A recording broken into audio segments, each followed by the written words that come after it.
What's up, HyperFast Nation? On this episode of the show, I'm going to take a look at 7 strategies you can use in your real estate business to generate more seller leads without breaking the bank with online leads. Stand by for this episode of the HyperFast Show.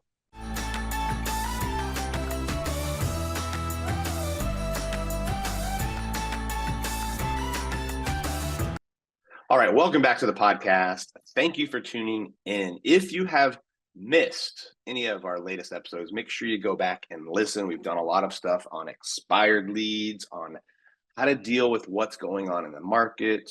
Done a couple episodes on team building, different team models out there. If you're on a team, when you might consider leaving a team and how to make that transition. So hopefully you're getting a ton of value out of what we are putting out on this show. If you are, please do me a favor, head over to iTunes, leave a review, or if you're watching on YouTube, leave some comments, give us some feedback. I always love reading those. I do respond to the comments on YouTube and on social media in general. So thank you. Today, I'm talking about 7 ways to generate more seller leads without spending a ton of money. All right, so I'm just going to dive in. Number 1 on the list, leverage your sphere of influence. Do you have an actual plan for staying in contact with your sphere of influence, right? This should involve multiple ways of contacting them, 30 or more touches a year, right? And you may think, wow, that's a lot. Well, not really, right? 12 to 20 can be emails, right? 12 to 24, actually, if you're putting out email newsletters that go out once or twice a month. I think postcards, right, where you have evidence of success and you're reminding them that you're in real estate and doing well. So, you're just listed, you're just sold, telling success stories, right? I think that's very powerful when you can use your marketing to tell stories, right? What challenge did a buyer have? What did you do to solve it, and what was the result, right? So those kind of evidence of success direct mail pieces work very well to your sphere of influence, as well as personal letters, right, where you just give them updates on some of the things going on in your life and the challenges you're dealing with. All right, so make sure you're doing that direct mail, that email regularly, and then adding in quarterly phone calls at least to your SOI. You can also do texting to check in, but really the best thing is to call. So if you're hitting them with 24 emails, 24 direct or 12 direct mail pieces, right, you're well above 30 already. Add in quarterly calls, that gives you 4 more touches, a couple happy hours or just low cost events per year. Another great piece to add. When you're reaching out to them, when you're making contact, when you're picking up the phone and calling them, are you actually asking for referrals, right? If you don't tell them that you're looking to help other people, then you're never going to get the referral. So yes, call and ask how their family is, their job, the whole Ford script, right? Family, occupation, recreation, dreams. But also do tell them that you want their help and ask them, who do they know like them that might need to sell a home in the next 30 to 90 days, right? So make sure you're doing that. All right. Number 2, create localized content, right? Create content on your social media accounts that shows that you are someone in the community, that you are a neighborhood expert, that you know what's going on. So, don't just put purely real estate content on your feeds, right? Do put real estate content, of course, but also put out localized content, things that are going on in the community, right? Especially in those areas that you want to get more listing leads. And you can do the soft mentions, elegant mentions, whatever you want to call it. But make sure you're putting out content specific to that neighborhood. I would also include like market updates, right? What home prices are doing, how long it's taking to sell in certain neighborhoods, what kind of buyer needs you have. Like just really do a good job of kind of mixing in that local content of things in the community plus real estate in the community. All right, number 3, use social proof. and testimonials, right? I've talked about using that in your evidence of success direct mail pieces. You can also tell those stories on Instagram, Facebook, whatever social media platforms you like to use the most. The most powerful one is not just the testimonial. Of course, testimonials, reviews, that's all great, but really facts tell, stories sell, right? So do the whole situation, right? And there used to be an acronym we used for this. I think it was called SAR, like situation, action, result. So what was the situation? What was the challenge, right? Was it a move up buyer that had a tight timeline? Was it, someone who had to sell because of an unexpected job relocation? And maybe it wasn't as easy of time to sell in that particular neighborhood, or there was a lot of competition, but you got it done somehow, right? So tell the situation, the challenge that the client was facing.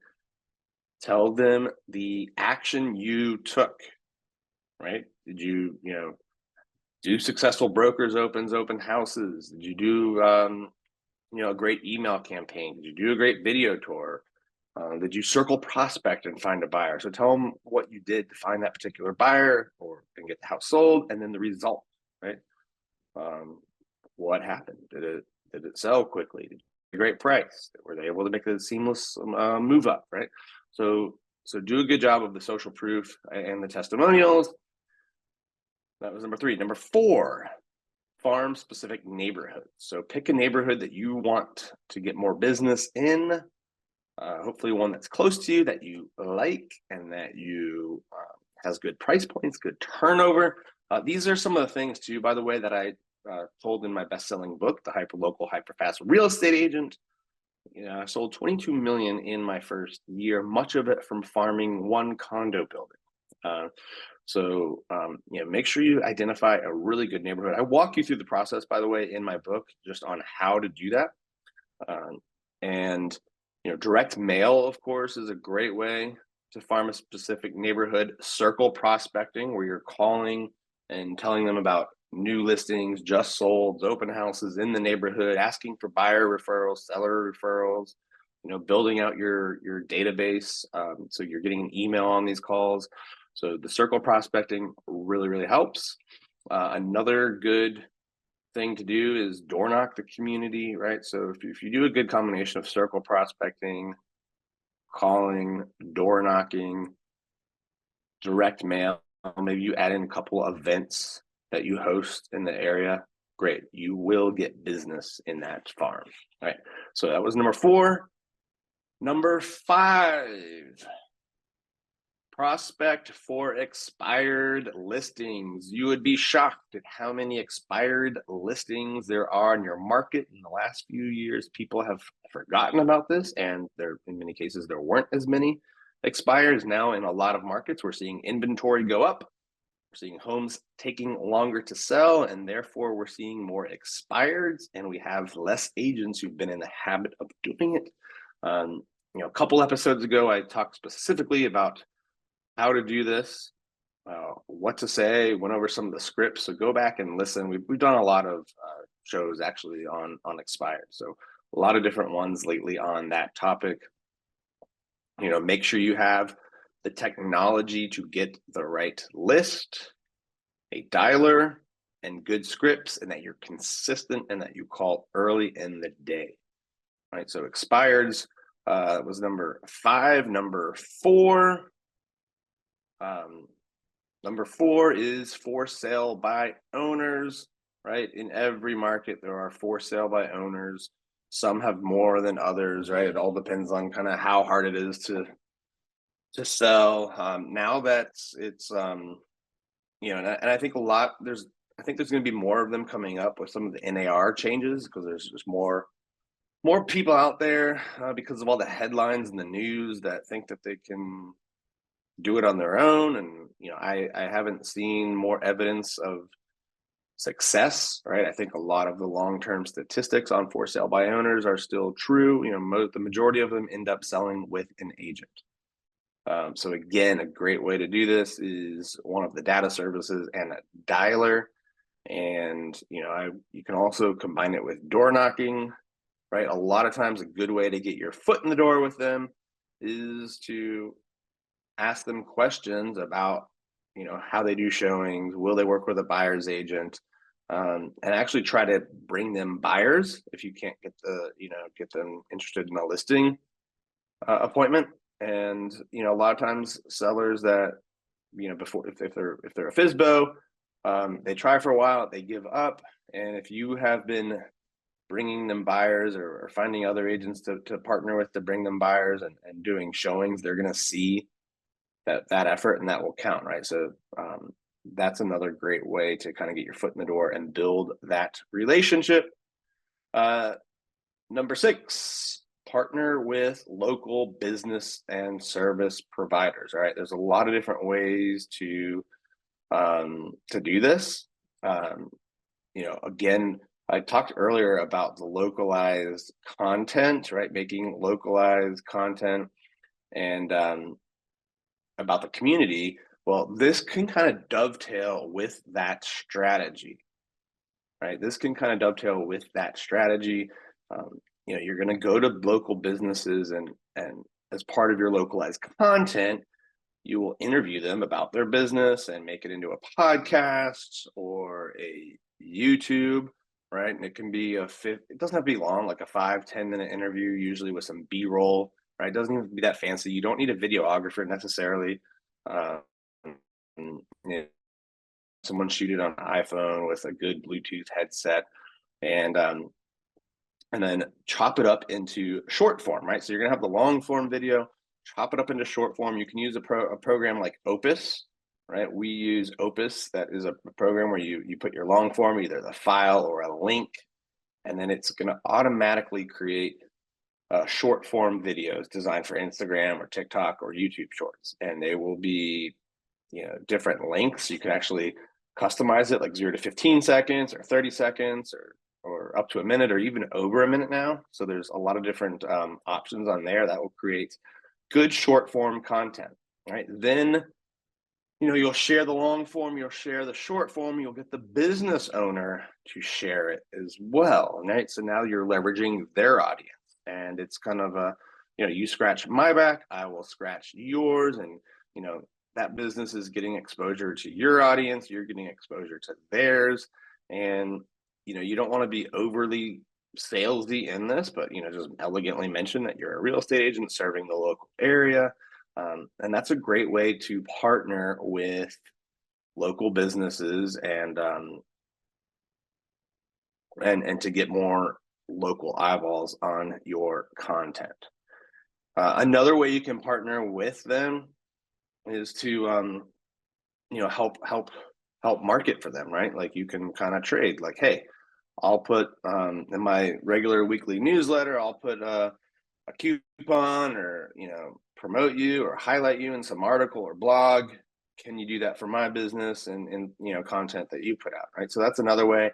There are more. Just get creative and think of different ways to partner with local businesses. All right, so hopefully you guys got a ton of value out of this. And let's just review the 7 ways again, right? You can leverage your sphere of influence better. You can create localized content, social proof, especially social proof that you do in a storytelling way, farm specific neighborhoods, prospect expires, prospect FISBOs, and partner with local businesses. So thank you for tuning into this episode. I hope you guys got a ton of value out of it. Before I go, I do want to mention that if you want to get more training and more coaching with me, with Carrie Shaw, and be a part of our community at eXp Realty, we would love to help you make that transition. When you partner with us at eXp, you get all of the great benefits of being at eXp: low caps, low fees, great technology, stock awards, and the ability to build what I think is the biggest opportunity in real estate, in business, in fact, which is building revenue share, right? Building passive income that pays you long after your last sale. You get all of that. Anybody does that joins eXp. When you join with us, with me and Carrie, we become your business partners. We help coach you. We help train you. We help put you in the room with other amazing agents that are in our group and team leaders, and help you sell more homes. and help you learn agent attraction and how to build your own revenue share. If you want to learn more about that, just pick up your phone, text me at 703-638-4393. We will jump on a call and see if we're a good fit to work together. And if you would be better off moving your business over to EXP. It's been life-changing for us, and I hope it can be life-changing for you. Again, just text me at 703-638-4393. Thank you for tuning in. I'll see you next time.